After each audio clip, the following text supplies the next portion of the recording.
Hey, it's Nanny and Pop. It's been a long time since we made a video for everybody. We're out riding around because what else are old people going to do besides sitting at the house? We went and had breakfast at the Waffle House in Moody. Then we went to Trussville so I could get a pair of shoes. And then we took the long way home, Highway 11 to Argo. The long way home. And then we turned and went over to Margaret. And now we're back at Highway 411, which is going to take us back to Moody and ultimately to Leeds. Blah, blah, blah, ultimately. I did say that wrong, but it works out in the end. But anyway, as you can tell, I'm a passenger now. Nanny's driving. He's not a good passenger. I try not to critique her too much because she gets really testy about my comments when she's driving. Snippy and snarky might even be the better word for it. But I'll just say testy for now. Well, he's not zesty about it, and he is vocal about it, and he is constantly. He doesn't know how to sit in the passenger seat. It's hard being a passenger. And look out the right-hand window and see what's out there, because he's too busy looking ahead and yelling at me, give me directions. It's hard being a passenger when you don't understand why somebody driving does some of the weird things they do. So, and I'll just leave that right there. It's because I know the back roads. I drove and going through here right now says, you know, the speed limit just dropped down to 45. So I'm coasting through here because I'm doing 50. Okay. Alrighty. Bye guys. Love y'all. We'll catch you later. Everybody. We'll do a little update here shortly once we get closer to Moody. Moody's getting bigger. Hey, one other thing I meant to say earlier. This is another little update. Because on August the 6th, I left a kind of cryptic Facebook post saying that Susan's procedure went well and I was taking her home. Well, back in May 26th. May, she had a heart cath done. Oh, they like to kill me. Well, she says they like to kill her, but we'll get to that in a minute. And the heart cath showed that main arteries going to her heart looked good, but ironically, she ended up having 100% blockage of her subclavian artery, and they weren't able to put a stent in it that day because they just couldn't get to it. So we scheduled a procedure for another time when they'd come back and go through her arm to get up to that subclavian artery to put the stent in. But anyway, and then back to the procedure in May. The week following that procedure, she developed a pseudoaneurysm. And if you don't know what that is, it's not like an aneurysm in your brain or an aortic aneurysm, but where they went in to do the heart cath, there was a leakage in that femoral artery, and she ended up with a huge pocket of blood and fluid building up in her groin that actually we were told could end up being life-threatening. Yeah, because every time I bend over, moved, or done something, I had this nice little sharp pain that went zip, and I mean it burned and hurt just like for a whole second, and I kept thinking, oh, that's not right, and it felt weird. It felt like jello, kind of squishy. And on the 8th day, I realized something was seriously wrong. I took a shower, called my doctor. They said, come in. And they're like, get dressed, but don't move. They want to talk to you. Went over, and they're like, you didn't have a whole lot longer to go because you had so much blood built up. I was toting around a blood where that artery wasn't closed. Every time I felt that little pain, that prick, that was blood squirting out. She can describe it. Small. She can describe that in 200 words. Oh, yeah. And I could probably boil that down to 10 words. But why up until the first 7 days after the procedure, I did what every man would do. Bit. When she complained about it, I told her to suck it up. Oh yeah. The worst. Suck it up, Buttercup. Suck it up, Buttercup. You're healing. It'll get better. Continuously me saying there's But something it didn't wrong. get better, so I was wrong. And Write it down. He you said know, it. I'll have to pay for that one. Yeah, he's It's gonna pay for that one. I know she put it in her journal of indignities inflicted by her husband. I did. I think Yeah, all women page by have one of itself. those little books they keep those things tallied up in. Yep. But that's another story. That's another story. So anyway,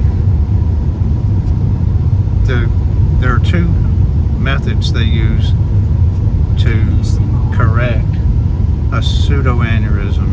Oh. One is surgery, and the other is pressure. There's And I'm three. not talking about light pressure. I mean intense pressure. And the doctors brought in a woman, the ultrasound technologist, who was also trained in this pressure procedure. And for the first time in my life, I felt really small and insignificant, because when they started applying that pressure, this woman told us, this is going to hurt. It's going to hurt a lot. I'm sorry. And I'm going to have to do it for quite a long time in order to get this thing closed up. So for 1 hour and 15 minutes, I actually stood by Susan trying to calm her while she screamed in agony. Oh, he While don't mean this just woman, scream. who was Very nice. very nice, super nice lady, She very was- knowledgeable, but also very fit and able to apply the pressure that was necessary She was built like to a close her refrigerator. artery. Oh, And God. to tell you how bad it was, I'm the one that cried through about half of it, because it was the most Painful. Absolutely. longest time I've ever felt totally helpless. Take a breath. I Uh, gave birth with a child, my second child at home. Cakewalk. Absolutely cakewalk. The medicine that they gave me didn't faze me. And the lady would stop every once in a while and tap me on my knee and say, it's okay, take a breath. And she said, I'll give you 3 seconds. And I'm like, give me 6. She said, I'll give you 4. And for 4 seconds, I could breathe. And then when she started applying the pressure again, I screamed at the top of my and lungs. Susan would scream, and a guy about 4 rooms down the hallway would scream, shut the hell up. And I think somebody actually went down there and told him to keep his comments to himself. But he screamed shut up a couple of more times, but we finally got through it. We went home. Susan will never let me forget that day. And every time we mention her particular cardiologist, who will remain unnamed, she says, he tried to kill me. And I said, no, dear, he didn't try to kill you. He was saving your life. He was doing something good for you, and something South. went wrong. Well, now let's get back up to This last procedure. this last Stuff procedure closure. that we had scheduled so that she could, well, let me back up. Our 2 procedures were going to be 2 days apart. I had a coronary ablation and a Watchman device installed in this atrial pocket of my heart, which will eventually help me stop taking blood thinners. But that's a story for another day. I got through my procedure okay, Yeah. which was also a cath procedure, and I've had several, and I've never had any complications. He said that over and over. And I kept reminding Susan, I've had the same procedure several times with no complications. But she just by the luck of the draw, or I don't know, something. Karma, probably. I done something wrong. Anyway, she had her cath done, had the stent put in her subclavian artery. We went home the next day, and That was actually 10 days ago. Now, she's been complaining about her left arm quite a bit. She does have a little knot. It's not a big hematoma like it was. like they were talking about, but they did have to put an awful lot of pressure on it as well. And there's just something weird about Susan's physiology as far as I can tell. But now she's got these horrendous bruises on her left arm that they're starting to clear up.